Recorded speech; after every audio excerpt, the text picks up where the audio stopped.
She leaned into my shoulder in the middle of a parking lot, her pale blue silk dress slipping off one side, the smell of red wine and jasmine caught in her hair. I helped her into my car and drove to the address she slurred 3 times before getting it right. When I walked her up the porch steps and knocked, a yellow light clicked on.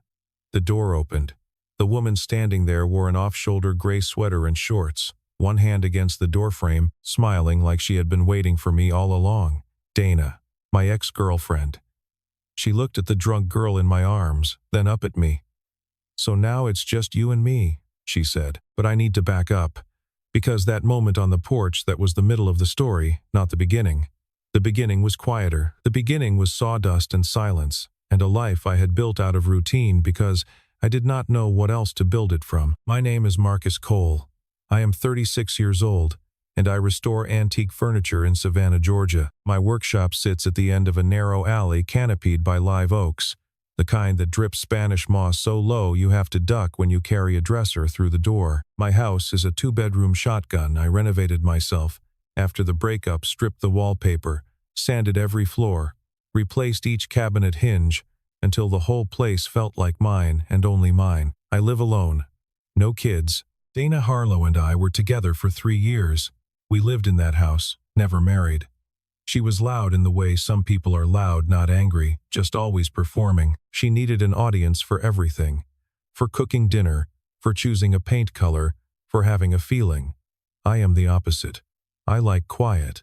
I like the sound of a hand plane running across walnut. I like finishing a piece and dragging my palm over the grain and knowing it is smooth enough to hold against your cheek. We did not hate each other. We just exhausted each other. When we split, I kept the house. She took the car and half the savings account. We stopped talking completely after that, or at least I thought we had. My life now has a rhythm, and I have learned to mistake that rhythm for peace. I wake up at 5, make black coffee, walk to the shop. Lunchtime, I eat a sandwich at the corner cafe 2 blocks over. Afternoons, I run deliveries. Evenings, I sit on the porch with a book until the mosquitoes chase me inside. My neighbors call me the quiet one. I am not sad. I am not happy. I am just present, existing inside a schedule that asks nothing of me except that I show up and sand another surface smooth. That is where Nora Ashby entered. She was 32. A freelance editor for a small publishing house based out of Atlanta. I first noticed her at the corner cafe. She sat one table over every afternoon, reading manuscripts with a red pen tucked behind her ear, sometimes glancing sideways to see what book I had. We started nodding hello, then exchanging a few words about the weather. Then, on some days, she would slide into the chair across from me and we would sit together, each reading our own thing, saying almost nothing. It was comfortable. It was nothing more than that. Or, I thought it was nothing more than that. There was one other thing worth mentioning. In my workshop, taking up space near the window, sat an oak armchair I had been restoring for 3 months. The client who commissioned it put down a deposit and never came back. No call, no email, no explanation. So the chair just sat there, and I kept working on it, sanding the arms, tightening the joints, rubbing linseed oil into the grain, but I never painted it. I never finished it. It was like I was waiting for someone to come claim it, and until they did, I would just keep making it more ready. Nora asked about that chair once. She stopped by the workshop doorway on her walk home from the cafe, leaned in and said, "Who would abandon a chair that beautiful?" I told her the client ghosted. She shook her head slowly and said, "Some people don't know what they have." I remember thinking she was talking about the chair. Now I am not sure she was. The evening everything started. Nora texted me and asked if I wanted to grab drinks at a place on River Street. She said she had just signed a big editing contract and wanted to celebrate.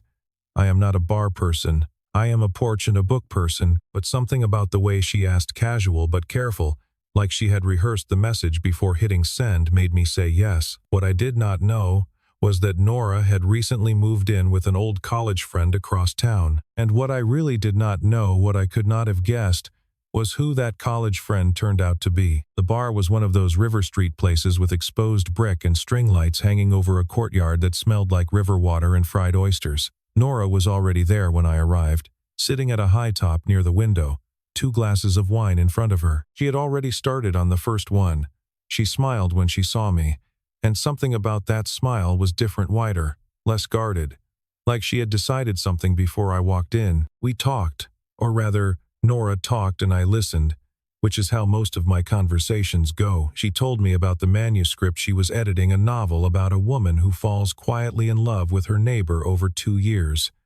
The woman never confesses, she never makes a move. She just keeps finding small reasons to be near him, borrowing sugar, asking about his garden, timing her walks to coincide with his. The author writes it beautifully, Nora said, swirling her wine, but I don't think anyone in real life has that kind of patience. 2 years of just being nearby and hoping someone notices. She laughed, but her eyes did not laugh with her. There was something behind them, a tension that I noticed and filed away without comment. As the night wore on, Nora drank more than I had ever seen her drink. She got louder, more animated. She told stories about college, about terrible roommates who left dishes in the sink for weeks, about a summer she spent in Portugal eating sardines and bread by the Atlantic. She was funny, she was warm in a way that did not demand anything back, and at one point, while telling me about a spectacularly bad first date she once endured, the man had brought his mother. She reached over and placed her hand on my forearm, just rested it there, light as paper. Then she pulled it back a second later, like she had touched a stove she forgot was on. I felt the warmth where her fingers had been for a long time after. I did not say anything about it. By midnight, Nora was properly drunk.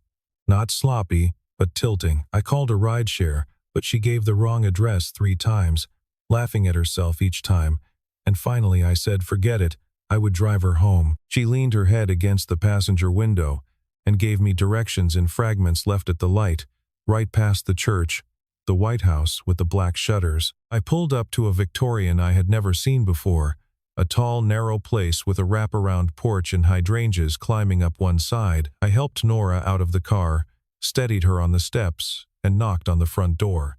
There was a pause. Then the porch light came on, warm and yellow, and the door opened. Dana stood there in a gray off-shoulder sweater and cotton shorts, her hair down, her arms crossed loosely.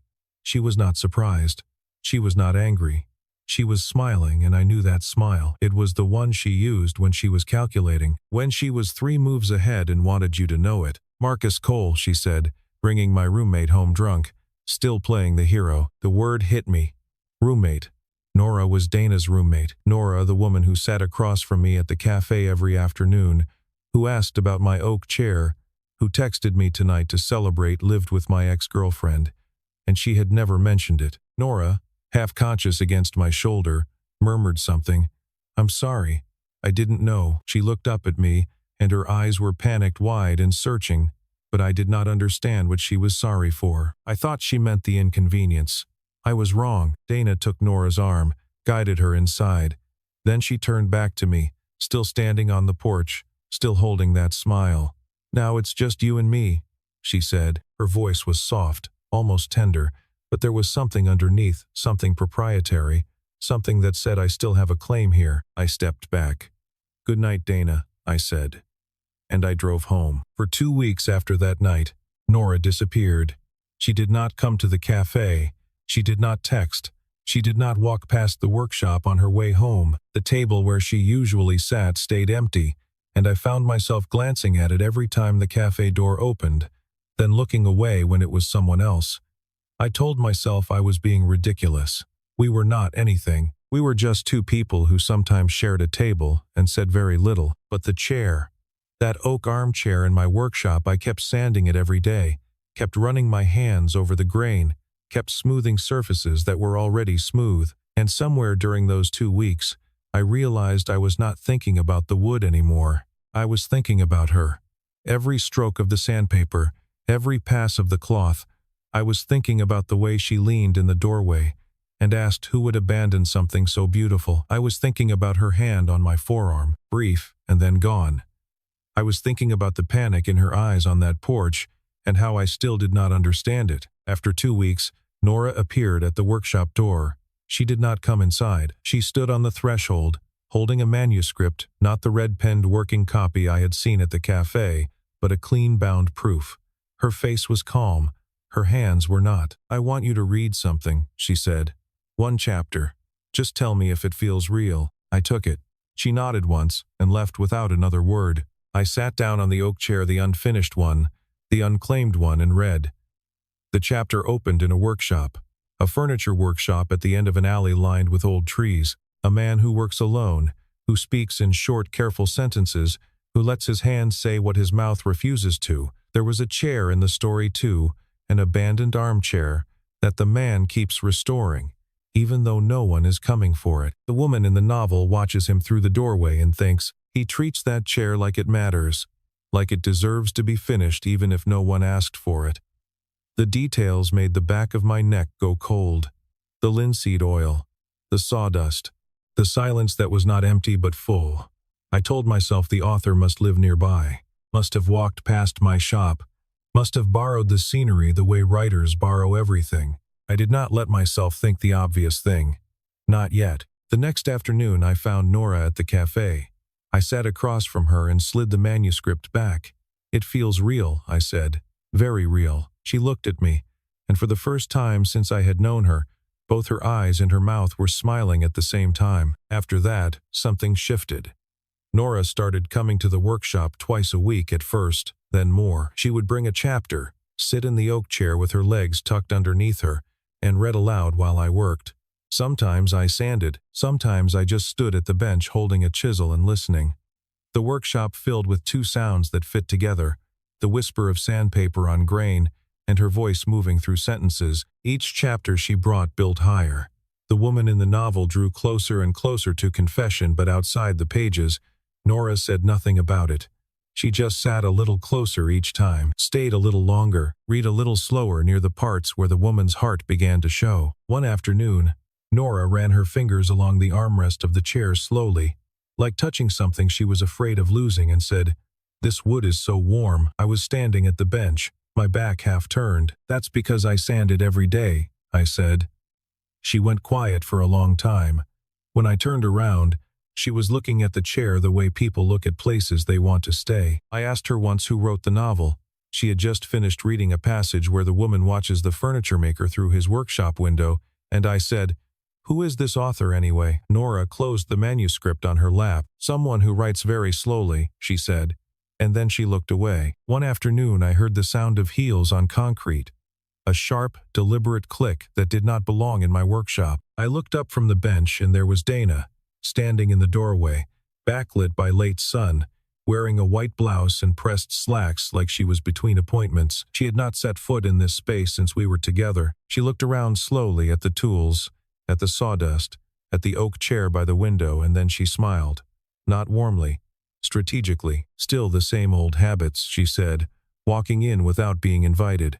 She ran a finger along the edge of my workbench, sanding away at things nobody needs. I set down my chisel. "What are you doing here, Dana?" She said she wanted to talk like adults. She said she knew Nora had been coming to my workshop, spending afternoons here, sitting in that chair by the window. She said she was not jealous, she used that word. Jealous, picking it up with tweezers, but she thought I deserved to know something important. "Nora has issues," Dana said, studying my face for a reaction. "She's not what you think she is, Marcus. I say this as someone who shares a roof with her." I asked what she meant. Dana tilted her head and gave me that calculating smile I knew from 3 years of living with it. "Ask her," she said. "Ask her who actually wrote the book she keeps bringing to your workshop." I did not respond. Dana waited. When my silence continued, she began laying it out piece by piece, calm and methodical, the way a prosecutor builds a case. Almost gentle, which made it worse. She told me Nora was not the editor of the manuscript. Nora was the author. The entire novel, the story about a woman who quietly falls for a furniture restorer in a workshop at the end of an oak-lined alley, was written by Nora herself.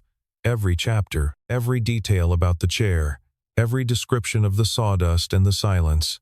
And the book was drafted before Nora had ever set foot in the state of Georgia, before she had ever stepped into my cafe, before she had ever stood in my workshop doorway and asked who would abandon something beautiful. "She came here for you, Marcus," Dana said. "Not for some editing contract, not for the charm of Savannah. For you, she packed up her life and moved across the state because she saw a newspaper photograph of you standing next to an old oak chair, and she decided from a photograph that you were worth building a life around. Dana let that sink in. She watched my face the way she always used to reading me, measuring the impact of every word before choosing the next one. Then she lowered her voice, as if confiding something fragile and private.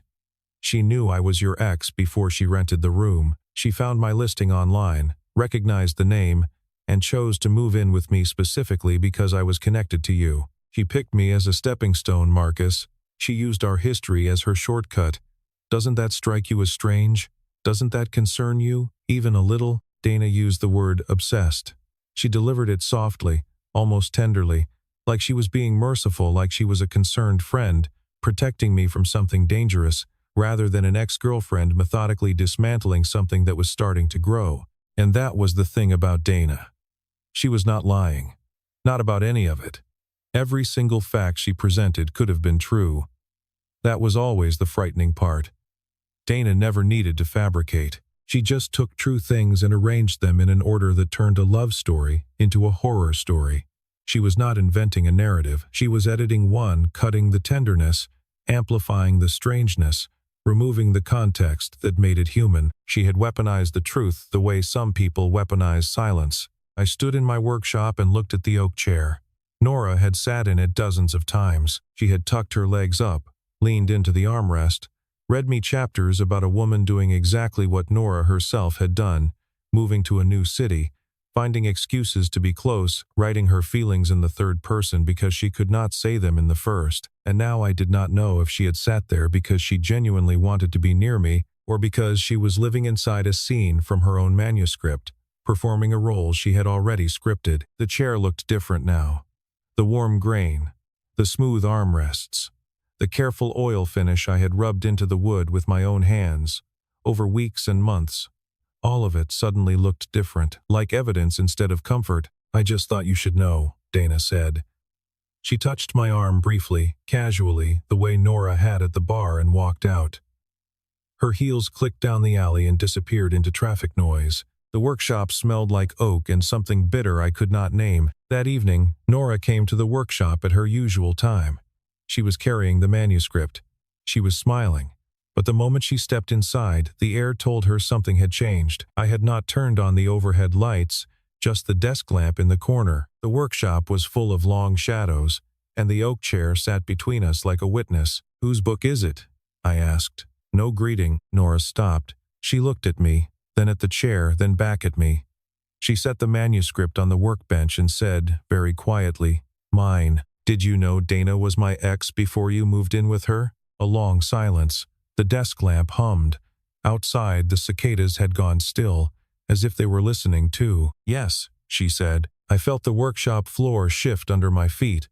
Everything, the cafe, the chair, the manuscript, the afternoons of reading aloud, rearranged itself in my mind. Every detail I had believed was coincidence now looked like choreography. Every moment of closeness might have been scripted long before I appeared in it. I did not know if what I had felt sitting across from her at that cafe table was real, or if I had been cast in a story without my knowledge, and was only now reading the stage directions. I wanted to ask 100 questions. Instead, I asked one. "How much of the book is true?" Nora looked at me steadily. "The parts I wanted you to read," she said. Then she stood up from the chair. She did not cry. She did not raise her voice. She picked up the manuscript and held it against her chest and said, "I'm not going to explain myself. You won't believe anything I say right now. But that chair," she nodded toward it, "I didn't sit in it because of the book. I sat there because it was the only place I've ever felt like I could rest." She walked out. The door closed softly behind her. No slam, no performance. Just the click of a latch, and then quiet. I sat in the workshop alone, in the dark, and placed my hand on the armrest right where her wrist had been minutes before. The wood was still warm. For a week, Nora did not come. The workshop felt different without her, bigger, emptier, like a room where someone had moved out the furniture while I was sleeping. I kept working. I had commissions to finish and deliveries to make, but my hands kept wandering back to the oak chair, smoothing wood that did not need smoothing, touching the armrest where her wrist used to lie, feeling for warmth that was no longer there. On the fourth evening, I stopped pretending I was not waiting for her and sat down at the workbench under the desk lamp. I pulled out the manuscript she had left behind. The pages were wrinkled from her grip that last night. I smoothed them flat and started reading, not skimming, not gliding over the pretty sentences, but reading every word the way you read something when you finally understand it was written for you. The woman in the novel was not obsessed. Dana's word did not fit. The woman was lonely, profoundly, structurally lonely, the kind of loneliness that is not about being alone but about being unseen. She finds a man who fixes broken things and she thinks, if he can repair wood, if he can take something cracked and splintered and make it whole with nothing but patience and his hands, maybe he can do the same for me. And then, somewhere in the middle chapters, she realizes she does not need to be repaired. She was never broken. She just needs a place to sit still, a place where nobody asks her to perform or explain or justify her presence, a chair by a window where the light comes in right, and someone nearby who does not mind the quiet. I closed the manuscript and pressed both palms flat against the workbench and stayed there. And I understood what I should have understood weeks ago. This was not a script. This was a confession written in the third person because she did not have the courage to make it in the first. The next morning, I drove to Nora's place, which meant I drove to Dana's place. I knocked on the front door.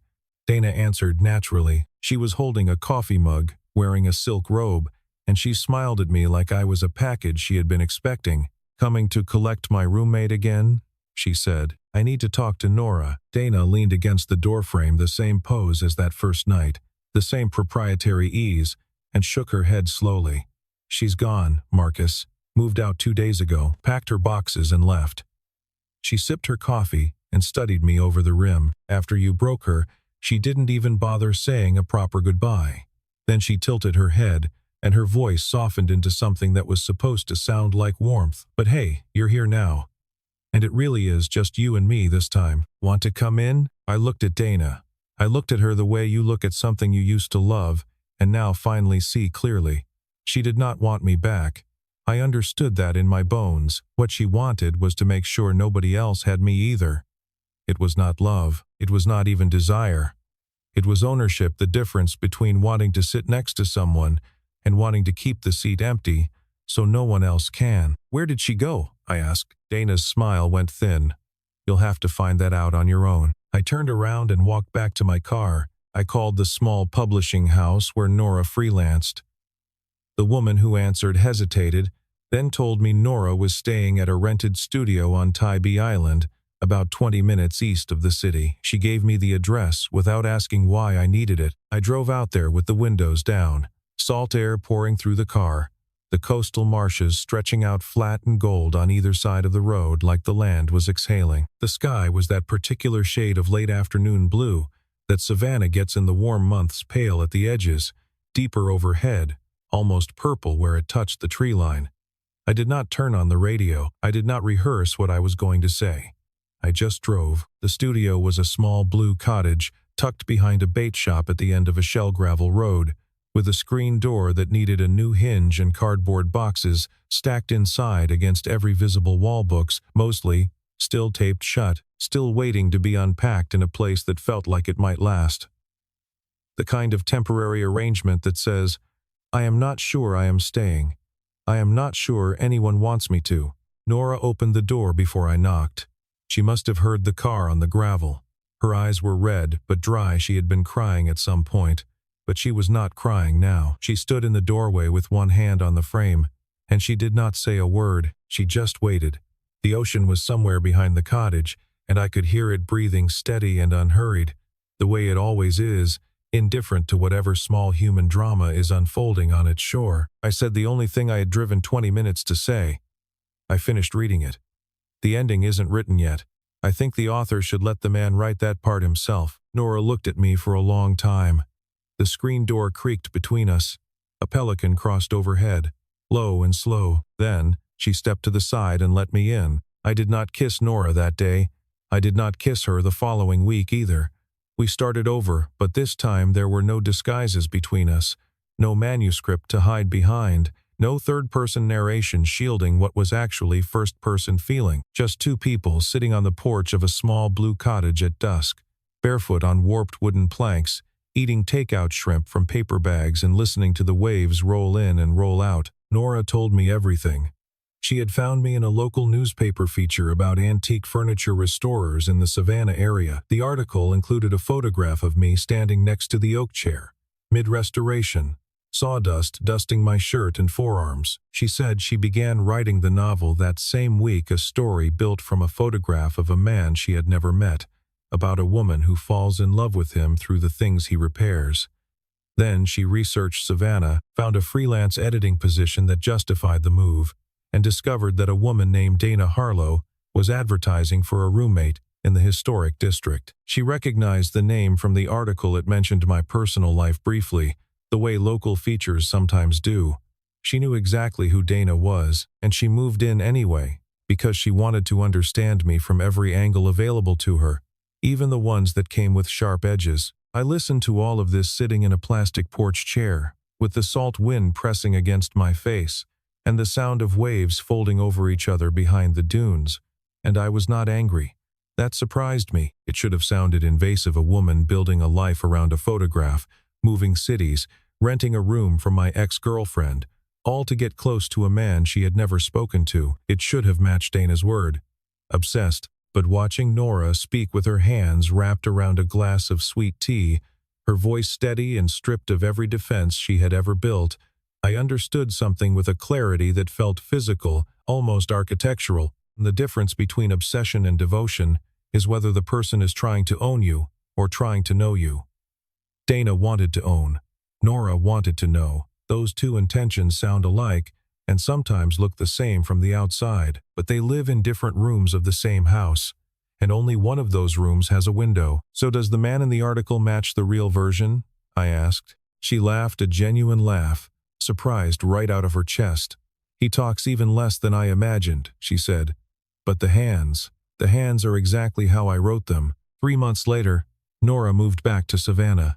She rented a small cottage 2 streets from my workshop, a place with blue shutters and a front porch just wide enough for 2 rocking chairs. She wrote at the cafe in the mornings, the same corner table. In the afternoons, she walked to the shop and sat in the oak chair by the window while I worked.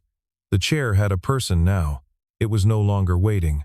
I painted the chair for the first time cream white, smooth and even, 3 coats with light sanding between each one. Nora watched me do the final coat on a Saturday afternoon, sitting cross-legged on the workshop floor with her back against the wall. When I finished, she asked why I chose white. I wiped my hands on a rag and said, "Because it goes with any room." What I did not say, what I kept behind my teeth like a secret I was not ready to release, was that I had already measured the corner of her living room, where the afternoon light falls through the curtains at exactly the right angle.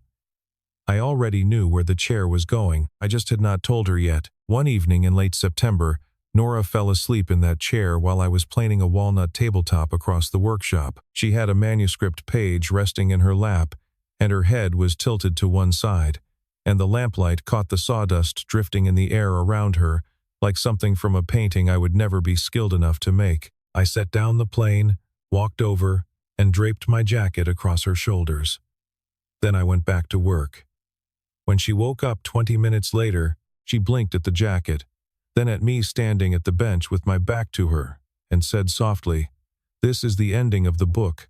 I kept my eyes on the walnut grain and said, "Don't write the ending, leave it open." 1 year after that night at Tybee Island, Nora's novel was published.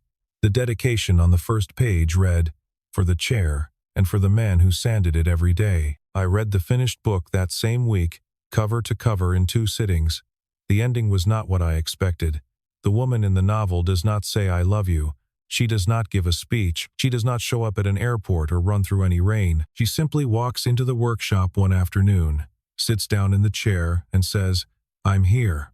And the man, without looking up from his workbench, says, "I know." In real life, I did not tell Nora I loved her until our 14th month together. We were sitting on her porch at dusk, the live oaks dripping moss against a copper-colored sky, and I said it the way I say most things, quietly, without fanfare, like I was noting the weather. And Nora turned to me and replied, "Exactly like in the book, I know." When the novel came out, Dana sent a text. It said, "Congrats. Hope at least you come across well in it." I read it twice, set my phone on the workbench, and did not reply. Not out of anger. There was simply nothing left to say. We had used up all our words a long time ago, and the silence that remained was not uncomfortable anymore. It was just complete. I heard from a mutual friend that Dana moved to Atlanta and started over.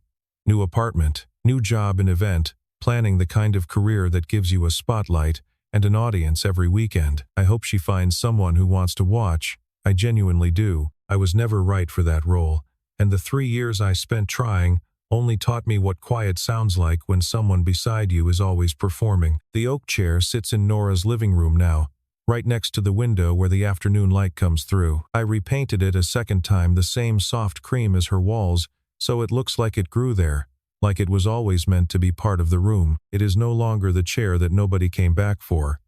It is the chair that found a home. Sometimes people arrive in your life by strange roads, through a newspaper photograph, through a novel that should not exist yet, through the front door of an ex-girlfriend's house on a warm summer night. Nothing in this story happened in the right order. Nothing followed the script I would have written. And that is how I learned that real love does not require a beautiful setup.